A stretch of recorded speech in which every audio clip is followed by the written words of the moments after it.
আসসালামু আলাইকুম। এটা একটা জিও গাড়ি 2013 মডেল। গাড়িটার প্রবলেম হচ্ছে ইঞ্জিন সুইচ অন করলেই গাড়িটা সেলফে স্টার্ট হয়ে যাচ্ছে।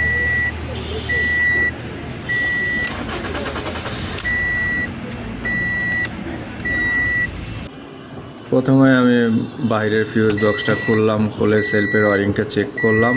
চেক করার পরে দেখলাম ওখানে কোনো প্রবলেম নাই।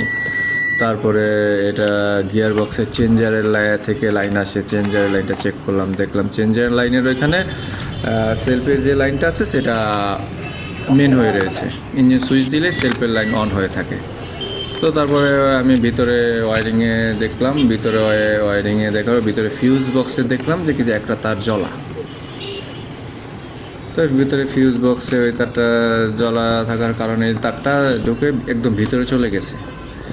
পরে ফুল ড্যাশবোর্ড খুলে তারগুলো সম্পূর্ণভাবে নতুন করে রিপেয়ার করে পরে লাগাইলাম। লাগানোর পরে আলহামদুলিল্লাহ গাড়ি এখন সব কিছু ঠিক আছে। সেলফ ইঞ্জিন সুইচ দিলে আর গাড়ি স্টার্ট হয় না, গাড়ি টোকায় টোকায় গাড়ি স্টার্ট হচ্ছে। আর এই প্রবলেমটা মূলত শুরু হয়েছিল হলো গিয়া ফগলাইটের লাইন দিয়েছিল, যেটা পার্কিংয়ের তার থেকে বাহির থেকে দিয়েছিল।